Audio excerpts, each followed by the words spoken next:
Buenas tardes, bienvenidos al quinto conversatorio que forma parte de nuestro ciclo de conversaciones públicas para conmemorar los 100 años del nacimiento del muralismo mexicano. En esta ocasión, nuestra charla a tratar lleva por título El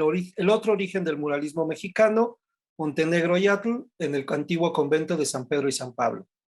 Agradecemos a la Secretaría de Cultura, a través del Instituto Nacional de Bellas Artes y Literatura y el Museo de Arte Moderno, por el conversatorio que hoy nos convoca. Doy la bienvenida a dos jóvenes investigadores que, como parte de sus pesquisas académicas, se han abocado a este otro relato sobre los primeros años del muralismo mexicano moderno. Si bien en nuestros conversatorios anteriores nos hemos centrado principalmente en las figuras de los tres grandes, también se han mencionado los nombres de Roberto Montenegro y Gerardo Murillo, mejor conocido como el Dr. Atl, y sobre este otro edificio contiguo a San Ildefonso, donde también se llevaron algunos de los primeros experimentos plásticos sobre muros. Para hablar del tema, el día de hoy nos acompaña la maestra Rebeca Barquera. Ella es historiadora de arte, investigadora y docente. Sus intereses se centran en el estudio de las utopías, fantasmas, borramientos y anonimatos en los modernismos, así como el entrecruce del arte con la tecnología y los discursos científicos en la modernidad. Es licenciada en Historia y maestra y candidata a doctora en Historia del Arte por la UNAM. Rebeca se ha desempeñado como docente en la Escuela Nacional de Antropología e Historia, LINA, en la especialidad de Historia del Arte de la Facultad de Estudios Superiores Acatlán, en la Escuela de Arquitectura, Arte y Diseño del Tecnológico de Monterrey y en el Colegio de Historia de la Facultad de Filosofía y Letras de la UNAM. Además, ha colaborado en publicaciones como la revista de la Universidad, Letras Libres, Código, y participado también en varios proyectos curatoriales y de investigación en diversas instituciones como el Museo Nacional de Arquitectura, el Museo Nacional de Arte, el Laboratorio de Diagnóstico de Obras de Arte y el Instituto de Investigaciones Estéticas de la UNAM. Actualmente es miembro del Sindicato de Anacronismos y del seminario Despatriarcalizar el Archivo. El maestro Omar Alfonso Flores Tavera es licenciado en Historia por la Facultad de Filosofía y Letras de la UNAM, con la tesis El árbol de la vida de Roberto Montenegro, análisis iconográfico en vías de una interpretación hermética del 2017. Es maestro en Historia del Arte por la misma casa de estudios. Colaboró en el proyecto de catalogación de la colección del Museo de Arte Moderno entre junio de 2014 y julio de 2015. En 2016 participó en la investigación documental del proyecto para la declaratoria patrimonial del espacio escultórico y Paseo de las Esculturas de Ciudad Universitaria. Ha presentado algunas ponencias como de Edward Gordon Craig a Roberto Montenegro, ensayos en el diseño de una máquina del movimiento escénico en el segundo foro Historia del Diseño en México en 2018 en el Centro Nacional de las Artes. Indología Americana, los impulsores intelectuales del arte en la vanguardia latinoamericana, en el Museo del Palacio de Bellas Artes en 2019. Actualmente forma parte de los seminarios de investigación, técnicas y materiales de la pintura mural de los años 20 en el Instituto de Investigaciones Estéticas y del proyecto de investigación sobre la arquitectura teatral en México en la Facultad de Filosofía y Letras, y funge como ayudante de profesor de asignatura en la División de Estudios Profesionales de la misma institución. ¿Qué tal, Rebeca? Bienvenida. Hola, gracias Carlos por la invitación, gracias al museo. Un gusto estar aquí. El gusto es nuestro, Rebeca. Quisiéramos comenzar con una primera pregunta sobre cuál es el papel de estos pintores previos y durante el inicio del movimiento mural. En tu caso, quizá particularmente sobre el doctor Atl, sabiendo que es parte de tus investigaciones académicas justamente en el posgrado. Claro, sí, justo fue al doctor Atl a quien trabajé para mi tesis de maestría, enfocándome en las técnicas que él inventa, y ahora mi tema de investigación es San Pedro y San Pablo. Y esto que dices del papel previo es súper interesante, y Omar ahorita no me dejará mentir, cómo el que sean Montenegro, que sea Atl, que sea Enciso, Javier Guerrero, los que participan juntos en este espacio, no es nada casual, ¿no? Ellos ya se habían formado como grupo en Guadalajara, desde algunos de ellos asistieron al Liceo para Varones, otros formaron parte del grupo Bernardelli, un artista de origen brasileño, que llega y empieza a enseñar pintura de paisaje al aire libre, les muestra ideas sobre el Art Nouveau, pero orientado hacia lo japonista,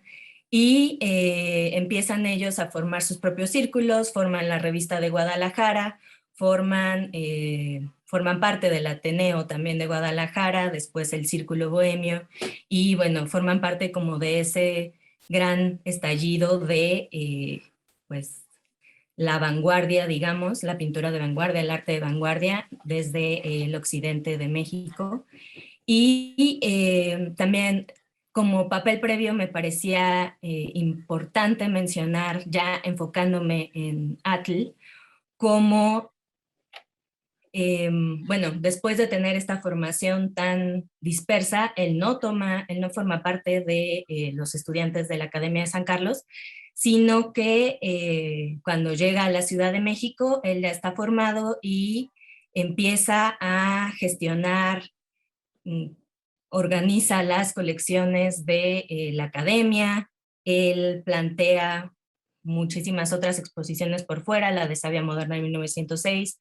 con otras ideas que él trae porque tiene la oportunidad de ir a Europa a estudiar, ir a Europa a mezclarse con lo que está sucediendo en los primeros 5 años, en los primeros 3 años del siglo XX, y es por eso que cuando regresa, Orozco dice que llegaba Atl con, armado con el arco iris de los impresionistas, ¿no? Y de los divisionistas, y les enseña que hay otras maneras, ¿no? Aquí seguíamos pintando mucho desde la pintura de figura, las construcciones alegóricas, una pintura narrativa, y lo que empiezan a realizar los estudiantes como Orozco, como Siqueiros, como otros, como Serrano, empiezan a explorar esas otras, el representar la naturaleza muerta, el representar paisajes fragmentarios, y va a estallar la revolución, no sin antes ellos habiendo participado en una de las exposiciones organizadas por Atl, la del centenario de 1910. Interesante que estemos hablando de eso en este ahora centenario también del muralismo, porque para el centenario de la independencia lo que había organizado el régimen porfirista era una exposición de arte español, por lo que a los artistas mexicanos esos no les va a parecer, hacen un movimiento y liderado por Atl, y consiguen que Justo Sierra les dé dinero para hacer la exposición mexicana del centenario de la independencia. En esa exposición van a sobresalir Enciso de nuevo, Francisco, ay, ahorita se me fue el nombre, disculpen, bueno, van a estar Bess Mogart, van a estar Argüelles Bringas, van a estar muchos otros artistas que van a desarrollar y van a cambiar, digamos, la academia, y van a ser los líderes de la huelga en 1911, etc. Estalla después la revolución, y Atl va a formar parte de la facción carrancista, por lo que él organiza conferencias. En algún momento también se vuelve el interlocutor entre Carranza y Zapata, y con él empieza en México una construcción del artista comprometido, ¿no? El artista que también busca formar parte de la política. Él hasta tuvo una campaña para formar parte de la asamblea, él dice que le hacen fraude y entonces ya no forma parte de la asamblea, pero pues se vuelve director de la academia en 14, va a estar fundando periódicos, va a organizar bastantes movimientos desde la Casa del Obrero Mundial en colaboración con hay muchísimos otros artistas, entre ellos va a estar Orozco, siempre acompañándolo en Orizaba, y desafortunadamente ya para 1917 empieza a fragmentarse el grupo carrancista y él tiene que escapar de México a Estados Unidos, está en California, y ahí él empieza a organizar otro movimiento revolucionario hasta que, bueno, asesinan a Carranza. Él puede regresar gracias a la ayuda de Pani, y consigue colaborar ya con el régimen de la revolución, ¿no? Él regresa y por eso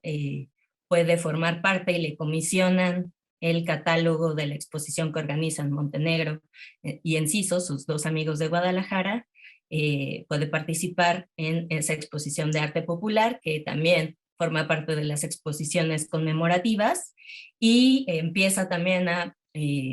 participar como diseñador, como artista, colaborador de la editorial Cultura, de la editorial Botas, hasta que le llega a él su propia comisión moral, ¿no? Eso es como muchísimo de lo que hace Atl en este papel previo al muralismo, porque, bueno, él es mucho mayor que los tres grandes en edad, y pues por eso toma y se apropia de ese papel como de profeta, de dirigente, y que logra enunciar mucho de lo que va a suceder después, ¿no? Él es también quizá uno de los primeros en nombrar este muralismo como renacimiento artístico en México en 1923, ¿no? Un poquito después, pero pues él se vuelve como uno de los dirigentes porque ya tenía ese papel de mucho antes, ¿no? Participaba en la crítica de arte, como curador de las exposiciones, como pues fue protagonista de muchas polémicas del arte moderno mexicano, y por eso va a continuar con ese papel hasta pues, por el resto de su vida. Muy interesante cómo nos narras este estallido jalisciense de la vanguardia, del cual también participa Montenegro, quien además, como mencionas, tiene un importante interés en esa exposición del arte popular, sin olvidar su propio periplo europeo. Justo de este tema nos gustaría que nos hablaras también, Omar, que nos desarrollaras un poco la historia de Montenegro, previo a su ingreso al movimiento muralista. Claro que sí. Pues Montenegro es este otro pintor jalisciense, parte del mismo grupo, como mencionaba Rebeca. Él es generacionalmente mucho menor que Atl, o sea, él es de 1887. Durante los últimos 5 años del siglo XIX, a partir de 1895, es que estará en este grupo con Gerardo Murillo, con José María Lupercio, con Jorge Enciso, y bueno, son figuras que se van a reencontrar constantemente a lo largo pues no solo del primer momento del muralismo, sino de toda la primera mitad del siglo XX, ¿no? En distintos quehaceres. Montenegro llega a la Academia de San Carlos hacia 1904, es una estadía muy corta, entre 4 y 5 más o menos, y en eso es cuando le llega, digamos, la oportunidad de participar para el concurso, para irse a estudiar a Europa unos años becado, y bueno, pues aquí es cuando Roberto toma la oportunidad, dice que llega tarde al concurso y que le toca dibujar al modelo masculino desnudo, que es, digamos, el proyecto, de espaldas, y que, bueno, al final es el ganador. También por ahí está alguna leyenda de un volado que se aventó con Diego Rivera,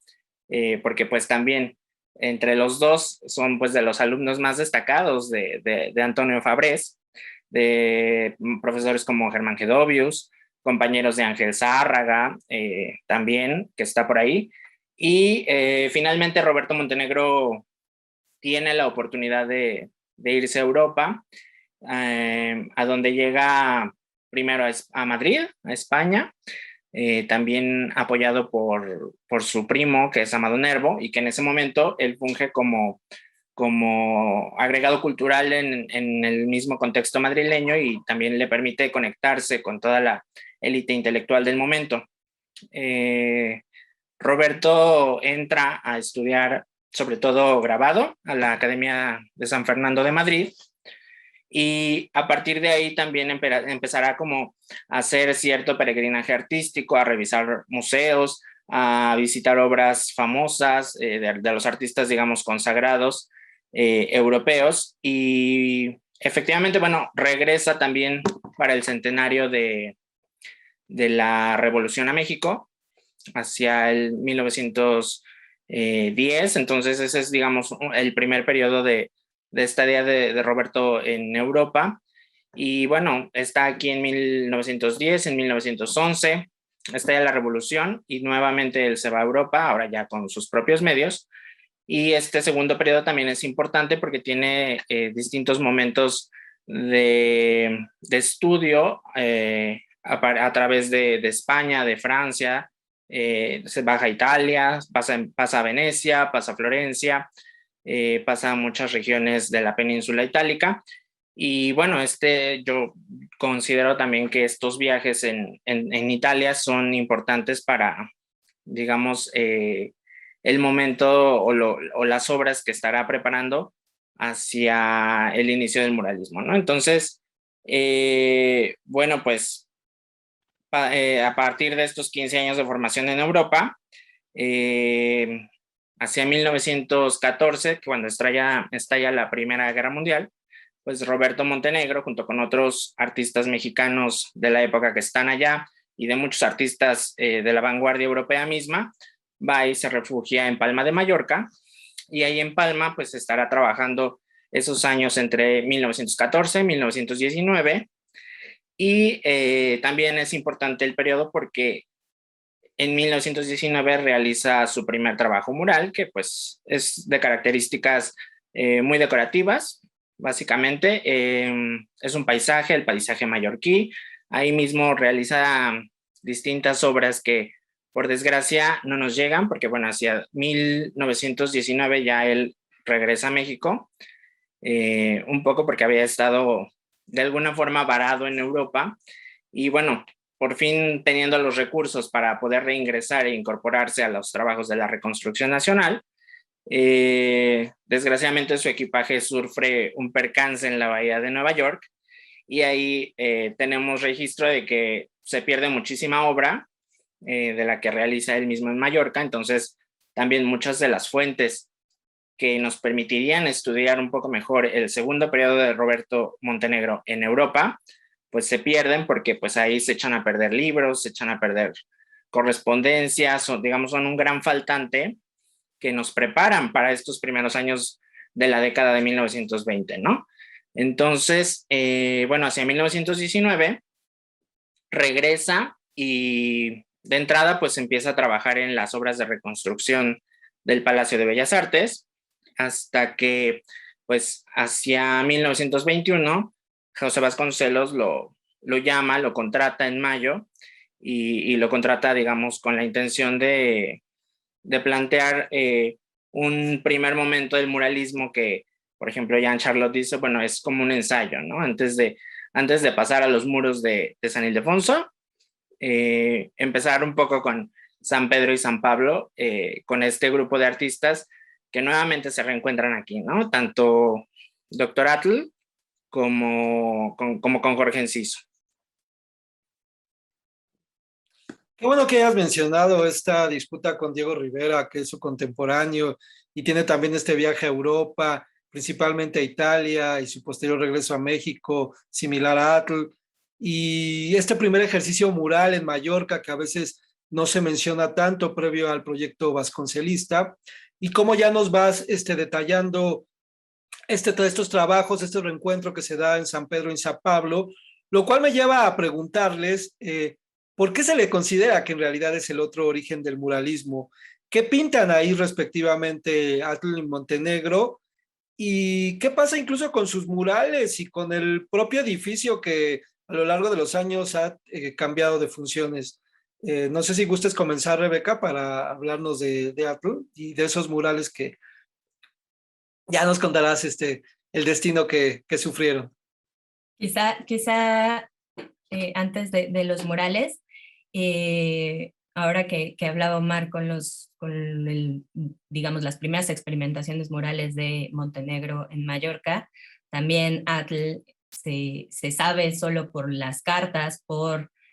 distintas noticias que él está experimentando tanto cuando está en París como cuando vive en la Vía Flaminia en Roma, que está haciendo pintura mural. Y en 1913, cuando tiene también un periódico con un grupo de artistas franceses anarquistas, también lo que le llama la atención de lo que llega a exponerse en el salón, no es tanto la propuesta de 13 del gran cubismo de Iglesias Metzinger, sino las propuestas de los artistas franceses que están haciendo murales portátiles, ¿no? Murales o que están pintando frescos o que están pintando con otras técnicas sobre preparaciones de yeso. Eso es lo que le va a llamar a él la atención y ya lo está construyendo. Él también está en contacto con Anglada Camarasa y este grupo del que nos hablaba Omar, y que pues sí, es súper importante volver a ellos, tratar de rastrear a todos estos latinoamericanos en la península, ¿no? Y bueno, ya volviendo ahora a San Pedro y San Pablo, yo no sé si lo llamaría ensayo, quizá es la construcción yo creo que de un proyecto, de un modelo de escuela que va a incluir una alberca, que va a incluir pues una modificación, como también empezó a mencionar Omar, una adaptación, un rescate de todo el conjunto, y que conforme ha pasado el tiempo la historiografía ha dividido, ¿no? Siempre por un lado está la sala de discusiones libres con el gran mural de Montenegro, Guerrero y todo el grupo, y por otro lado está el anexo de la preparatoria, cuando iba unido, o sea, no se podría separar, por ejemplo, el Auditorio Simón Bolívar de todos los otros murales en San Ildefonso, ¿no? Los murales de la escalera o hasta los de la otra entrada. Entonces, eso me ha llamado la atención y bueno, como primer mural y el especialista de ese mural es Omar, yo me voy a centrar en los de los claustros, que empiezan después. Eso es algo interesante, ¿no? Empiezan alrededor de 1923, quizá por eso también son parte del otro muralismo, ¿no? La fecha. Aunque, pues, Rivera está volviendo también de la vuelta que van con Vasconcelos al Istmo, están pintando, Jean Charlotte, o sea, 1923 es un año también muy interesante para la experimentación mural, y es el momento en el que tenemos como posicionado que Atl empieza a pintar en el claustro poniente, ¿no? Son dos claustros los que conforman esta otra parte del anexo de la preparatoria, lo que antes era el colegio de San Pedro y San Pablo, y que pues desde la época colonial tenían esta disputa con San Ildefonso, ¿no? ¿Quién enseñaba mejor latín? ¿Quién enseñaba mejor el trivium y el quadrivium? Estaba la disputa, y ahora me gusta que sea otra disputa, pero por lo decorativo, por lo artístico, por la propuesta de vanguardia, que es lo que creo que forma la diferencia de San Pedro y San Pablo. Una iniciativa que está más enfocada a un segundo aire del modernismo, podríamos decir, a rescatar algunas cosas del simbolismo, pero sí entendiendo la superficie mural, la superficie pictórica y algunas de las experimentaciones geométricas. Y bueno, los murales que va a hacer en el claustro poniente son, los conocemos por los nombres que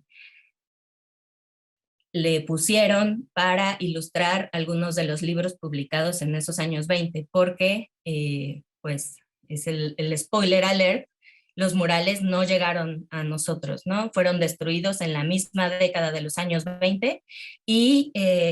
me he dado como a la tarea de ir recolectando en los periódicos, en los libros, en distintas fuentes, en el propio archivo de Roberto Montenegro, en el archivo de Atl, hay algunas de las fotografías, hay fragmentitos que nos dejan ir como reconstruyendo ese claustro, y pues se les conoce como el sol, la luna, el viento, la lluvia, el titán, el vampiro, el hombre que salió del mar, y otros grandes paneles muchísimo más de tendencia decorativa que se llaman La Bella Furia del Mar o La Noche, ¿no? Pensando en ese rescate de la tradición modernista del díptico o el tríptico.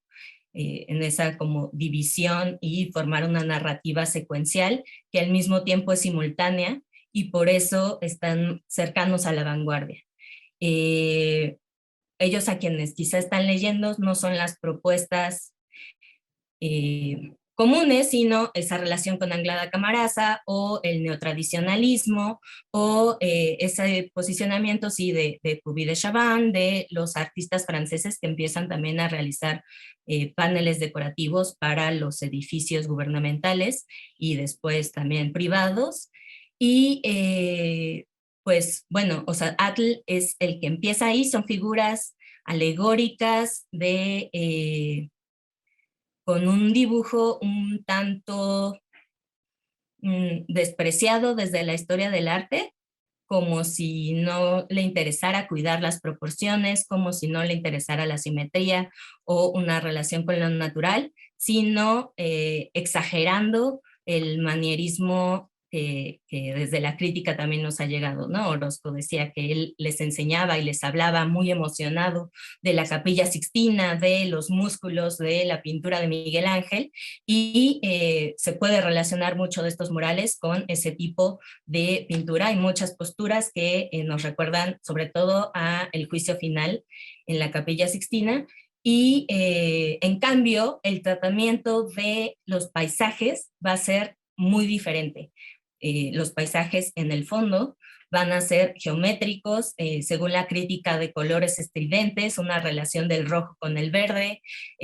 cosas azules, brillantes, amarillos, una noche en el que el rojo domina, es algo muy extraño y también por eso no gustan. Y bueno, por otro lado, el encargado de hacer los murales del claustro oriente va a ser Roberto Montenegro, ¿no? Entonces esta relación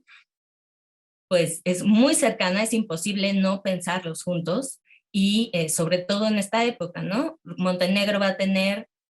como 6 estadías en San Pedro y San Pablo, desde la primera en el mural del Árbol de la Vida hasta la última en los años 30 para el mural de la Reconstrucción. Entonces, creo que esas relaciones son interesantes e igual ahorita podemos comentarlo más, solo para que igual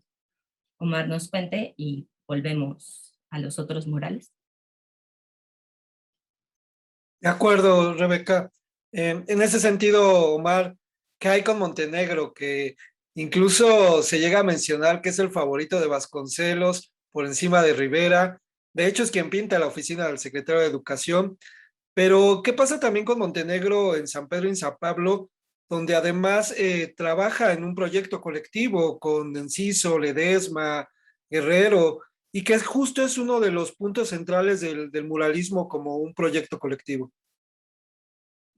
Sí, bueno, pues claro, hacia mayo del 21, efectivamente, Vasconcelos comisiona a Roberto a pintar en la nave de San Pedro y San Pablo,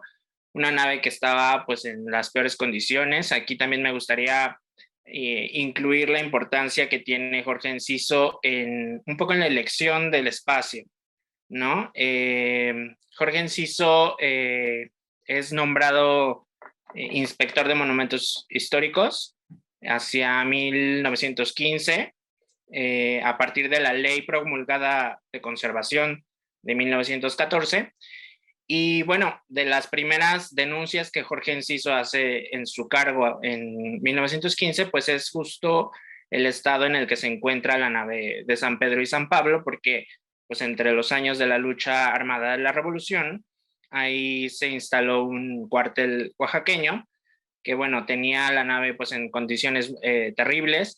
y Jorge Enciso un poco también tenía la intención de rescatarlo por la importancia histórica que tiene el espacio, ¿no? O sea, era el espacio donde Iturbide había tomado protesta como emperador, donde se había llevado a cabo el primer Congreso Constituyente hacia 1822. Entonces, bueno, pues de estas denuncias desde todavía momentos de la lucha armada, nadie atiende, digamos, el llamado urgente que hace Enciso y de la descripción tan detallada que genera sobre el estado del espacio, hasta que en 1921 se van a subastar ya, digamos, estos inmuebles, y con intención de que no llegue a manos de particulares, él recurre a José Vasconcelos, pues a ver, digamos, pidiéndole que por favor rescate el espacio, y Vasconcelos en ese momento coincide porque se encuentra buscando lugares para instalar, digamos, las oficinas de la nueva Secretaría de Educación Pública, ¿no? Entonces, también Enciso, que es parte de este mismo grupo, influye para la elección para el rescate del espacio, y a lo largo de 1921, pues se lleva a cabo el contrato. Ahí estarán datados los primeros bocetos de Roberto Montenegro, que será, digamos, el encargado de pintar el testero de la nave. Con él, pues participan, efectivamente, ya lo mencionaban un poquito, Jorge Enciso, Javier Guerrero, en la decoración de los demás elementos del templo. Y bueno, pues al final yo creo que se lleva mucho tiempo digamos, el trabajo de saneamiento, como le decían en ese momento, porque, bueno, el mural empieza ya, digamos, hacia el 22, y digamos que es un mural de 1922 porque también es el momento en el que se termina.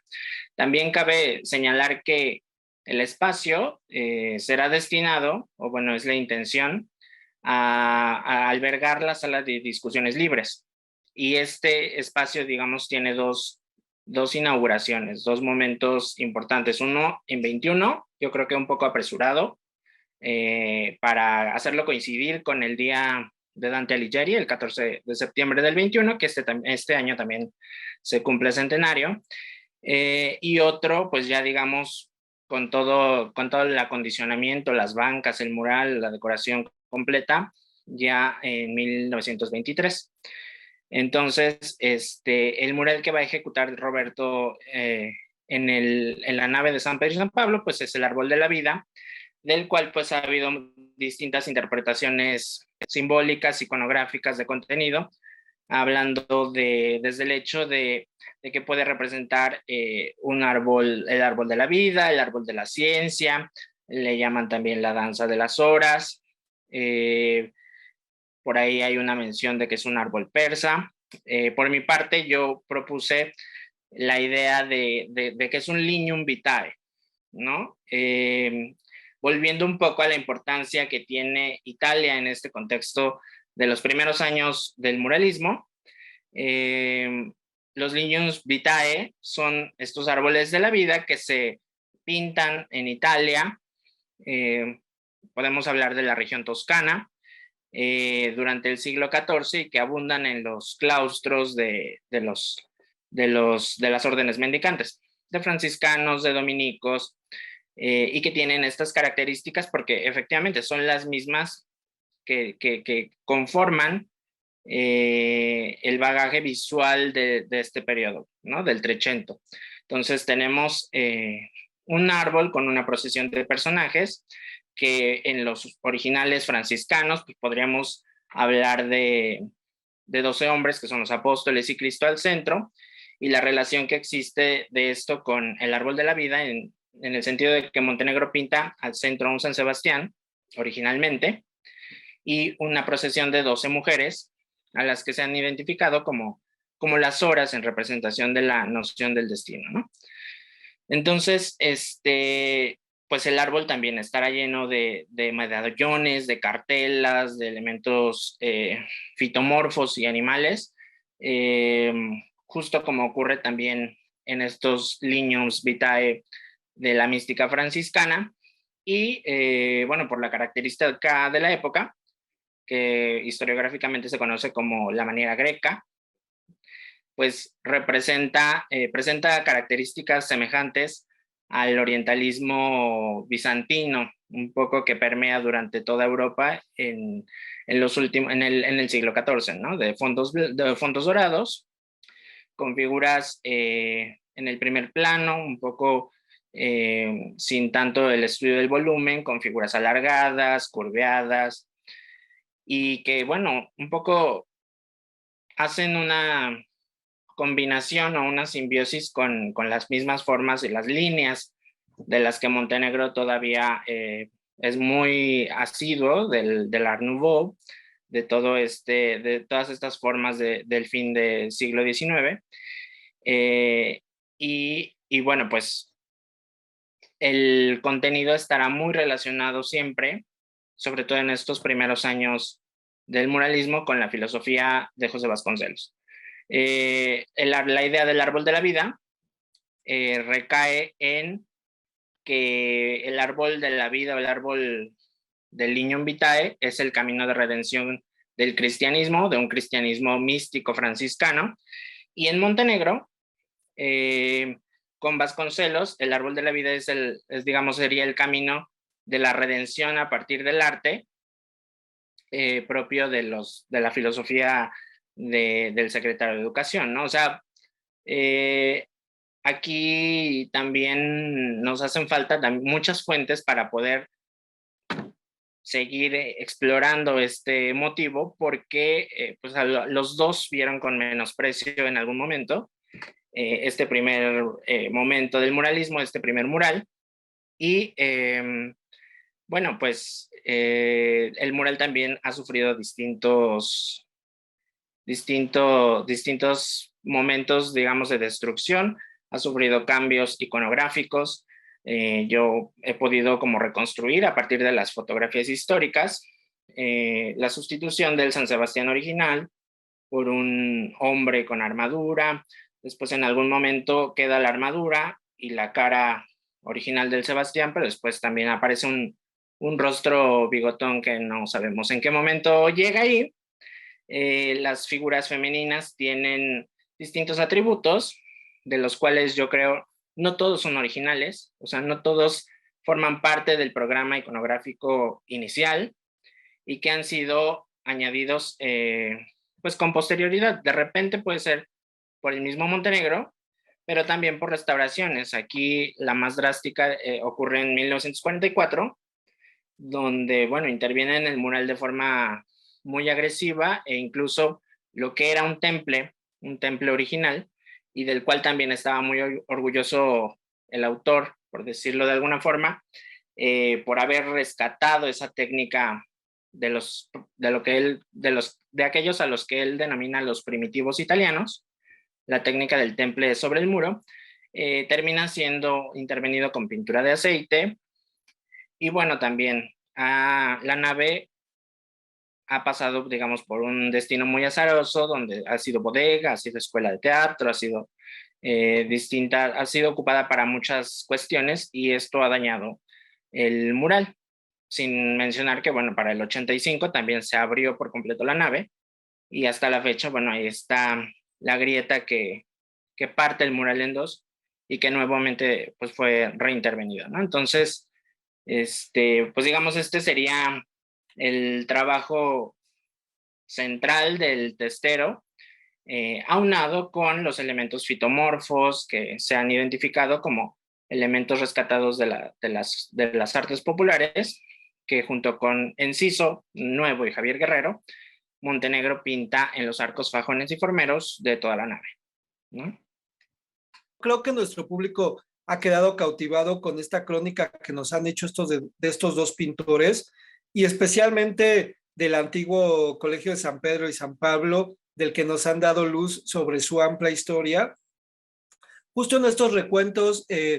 quizá ya para comenzar a cerrar,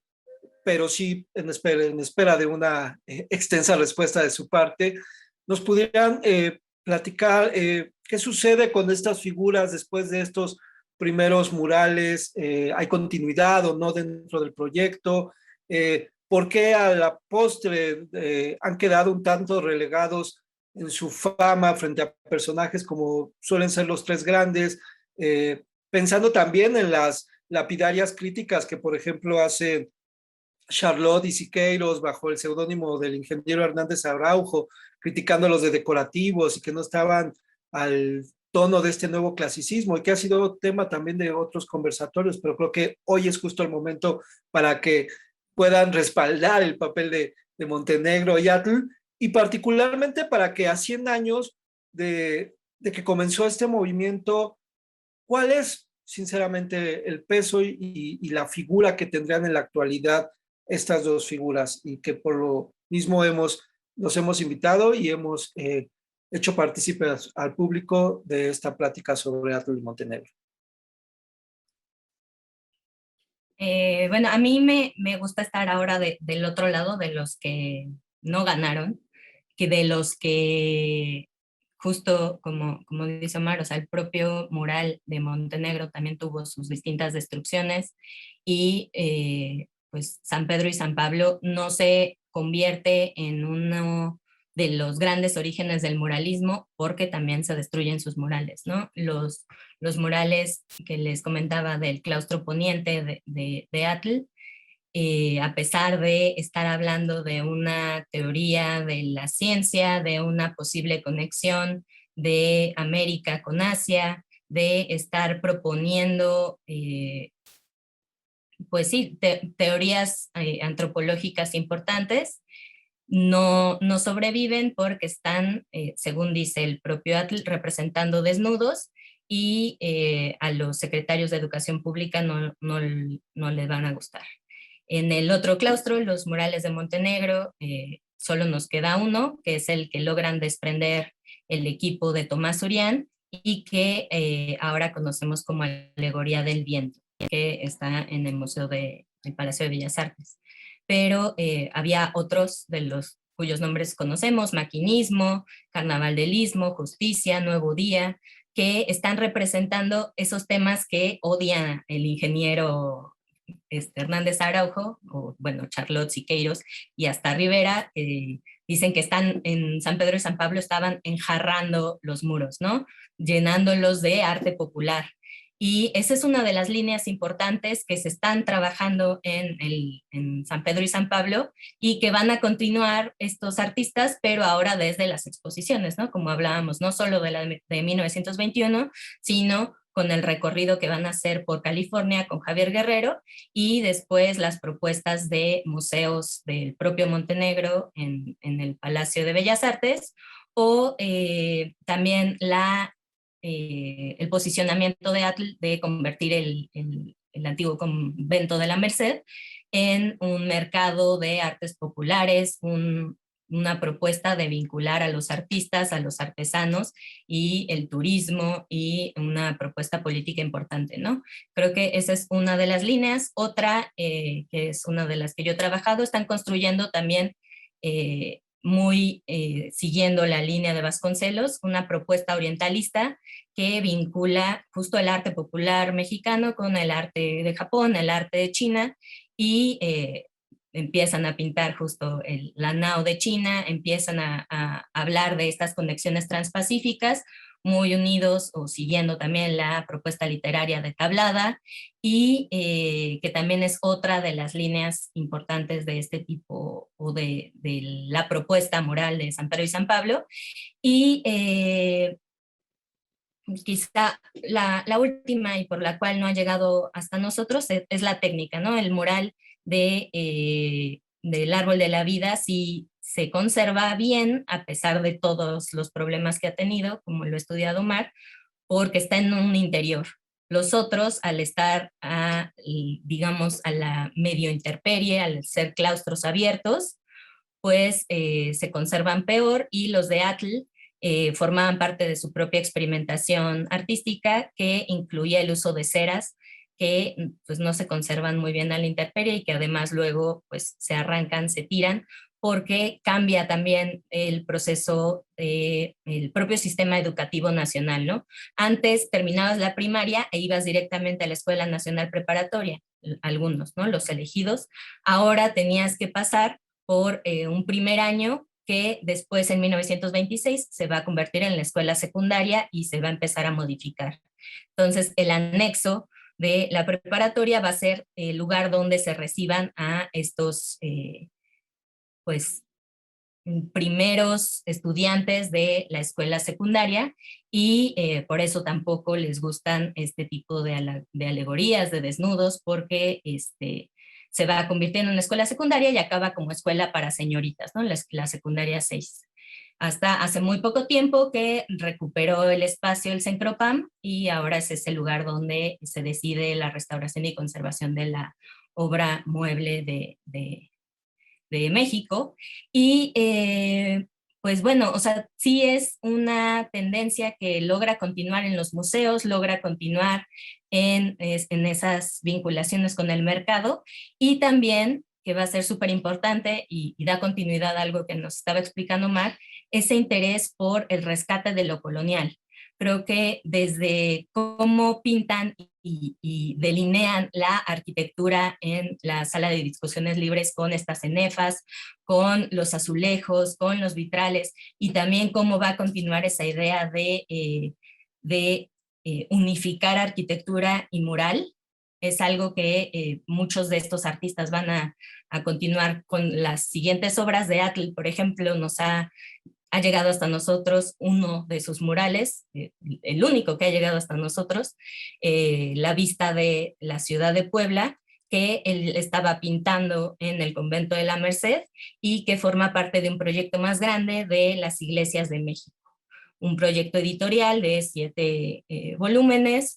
que trata de empezar a catalogar la obra artística acompañada de esténciles, acompañada de ilustraciones, y ya en los años 30, ahora él también va a ser nombrado inspector de monumentos, al igual que lo había sido Jorge Enciso, y empiezan a pensar en hacer nuevos museos, hacer nuevos proyectos, y pues es súper importante, ¿no? La misma línea la va a seguir Montenegro. Entonces no es que sea un proyecto fracasado, sino quizá no continúa en la gran discursiva mural, sino que entiende que hay que empezar lo artístico desde otros niveles, ¿no? Desde la gestión, desde la conservación, desde repensar esas propuestas. Fantástico, Rebeca, cómo nos hace repensar todo este otro relato, todas las implicaciones que tiene y también cómo termina pues teniendo un desarrollo, quizá ya no con ellos, pero que permea a este gran movimiento muralista. En ese sentido, Omar, ¿cuáles serían tus conclusiones frente a esta fortuna crítica de Montenegro, quien también tendrá en el mismo sitio otro proyecto que a veces también olvidamos, y cómo ves su papel en este gran repensar del muralismo mexicano? Claro, bueno, pues un poco respondiendo a la pregunta de por qué han sido, digamos, dejado de lado junto a la figura de los tres grandes, por ejemplo, pues creo que tiene que ver con el momento del siglo pasado y de la historiografía del momento en el que el muralismo, cuando empiezan a generarse todas estas fortunas críticas en el mismo siglo en el que ellos estuvieron trabajando, se empezó a ver ya, digamos, para la segunda mitad del siglo como un movimiento unificado, ¿no? Como un movimiento que empieza con José Vasconcelos y que continúa durante las décadas posteriores. Y creo que o sea, se puede hablar más bien a partir desde los 80s, digamos, no de de un muralismo, sino de varios muralismos, y este sería un primer momento, ¿no? Que podríamos poner en relación con estas obras de San Pedro y San Pablo, el primer mural del mismo Diego Rivera en el anfiteatro, o sea, forman parte de un primer proyecto que yo diría, bueno, va de 1921 a 1924 y que de repente, por cuestiones también políticas y demás, cambia totalmente y pues habrá algunos que, digamos, se van en esa otra línea y otros que no continúan por ahí. Y efectivamente, bueno, ahí también en San Pedro y San Pablo estaría el mural de la fiesta de la Santa Cruz, eh, eh, que de repente se deja un poco de lado porque se encuentra en el cubo de la escalera del claustro y actualmente sigue siendo un lugar de difícil acceso, ¿no? Entonces, bueno, está en manos de Cencropam y con los permisos adecuados, bueno, se puede entrar, pero no forma parte, digamos, del primer panorama del muralismo que uno puede ir a ver al centro, ¿no? Eh, y bueno, pues ¿Qué más podría añadir? Creo que me quedo mucho de la mano con la conclusión de Rebeca. También un poco forma parte de esta dicotomía entre hispanismo, indigenismo, y bueno, pues es algo que termina siendo dejado de lado, aunque continúa con proyectos por parte de este grupo. El mismo Roberto Montenegro puede ser también entendido aparte de este momento del muralismo tan importante. Yo lo he descubierto desde otras perspectivas, como escenógrafo, por ejemplo, y siempre con una propuesta novedosa o vanguardista en el contexto mexicano, ¿no? Entonces, bueno, también la falta de fuentes de repente puede ser un problema. Para mí lo ha sido un poco con el mismo Montenegro o Enciso, que también me parece un personaje que no ha sido tan revisado como tendría que haberlo o como tendría que hacerse, y entonces, bueno, pues ahí están, digamos, también líneas futuras de entender también a este grupo como un grupo, con sus relaciones, con sus respectivas relaciones con grupos como los contemporáneos, por ejemplo, y pues ir rastreando un poco desde perspectivas más amplias qué fue, digamos, de su trabajo en esa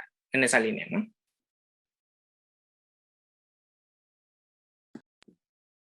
Me parece clave, Omar, que nos hables de pensar en varios muralismos. Creo que es parte también de las conclusiones que hemos llevado, a las que hemos llegado en otros de nuestros conversatorios. Y en este sentido, pues también quisiera invitar a la gente al siguiente de estos, el cual va a enfrentar a las figuras de Jean Charlotte y Fernando Leal en sus murales en la escalera del antiguo colegio de San Ildefonso. No sé si quieran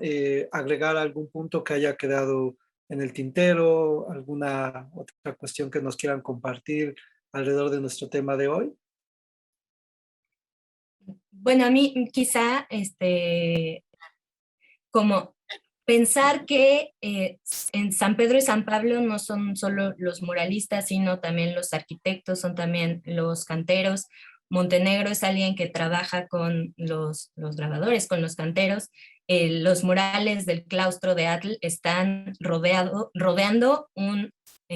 obelisco. Los de Montenegro en el claustro oriente estaban rodeando una escultura de Bartolomé de las Casas. También Montenegro va a estar realizado por Centurión, y ellos dos van a volver a colaborar en la Secretaría de Educación Pública. Atl no vuelve a hacer murales, a diferencia de Montenegro, que vemos que está en distinto movimiento, va a hacer los murales de la escuela, va a hacer bastantes otros, va a incursionar al vitral, va a incursionar a otras técnicas, y Atl va a regresar a el lienzo, va a regresar a grandes, siempre pinturas de gran formato, pero ya no en el muro, ¿no? Hasta cuando lo invita Suárez al Casino de la Selva a hacer murales, los hace sobre los paneles de madera, ¿no? Esos que hemos visto recientemente expuestos en el MUNAL, y siempre está pensando en el gran formato, pero ya no se anima a hacer fresco, a hacer estas otras técnicas. Me llama la atención esa como reticencia a lo eterno. Él es conocido que desecha muchas de sus obras, casi no firma muchos de los dibujos, entonces tiene como una cosa de separación y pues justo es alguien cercano a la destrucción, y creo que por eso también dentro de su propia genealogía es importante hablar de los murales de San Pedro y San Pablo, que bueno, no existe todavía un estudio específico de esa temporalidad, ¿no? Siempre se ha hablado del inicio en Guadalajara, o ya después de los grandes paisajes y los volcanes y la etapa del Paricutín y todo, y esas otras etapas tan interesantes, pero del momento del muralismo y de la manera en la que algo pasa entre él y Vasconcelos, que al principio son muy amigos y luego hay una separación completa, posiblemente por alguna diferencia en ideología política. Pensemos, Vasconcelos maderista y este otro carrancista, o pues bueno, hay muchas otras posibilidades que, pues como dice Omar, seguiremos investigando entre más cosas encontremos en los archivos y que vamos cambiando también las preguntas, ¿no? El interés en las escenografías también conlleva otro interés en repensar el espacio, como lo hace el propio Omar, o el pensar en otro tipo de programas, ya no siguiendo la línea de los Rosacruces, masones, sino en otro tipo de temáticas, justo como la relación orientalista, lo teosófico, que es otra de las líneas, o pensar desde la materialidad, desde esas otras propuestas. Creo que vamos a seguir avanzando en el estudio de los murales. No crean que porque han pasado 100 años ya se dijo todo, ¿no? Seguimos encontrando cosas. Genial, Rebeca. Omar, ¿quisieras cerrar con algo? No, Bueno, o sea, creo que podemos cerrar con la conclusión de Rebeca y me pareció muy, muy completa. bueno, pues sin duda nos ofrecen muchísima información, pero sobre todo estas reflexiones y estudios hacia el futuro que seguramente ustedes continuarán y otros jóvenes investigadores también se sumarán. Les agradecemos infinitamente su participación, Rebeca, Omar, e invitamos a nuestro público a continuar siguiendo nuestras redes sociales, a que estén muy atentos de todas nuestras publicaciones a este cierre de año. Y desde el Museo de Arte Moderno les agradecemos, los invitamos a seguir cuidándose y hasta pronto. Muchas gracias.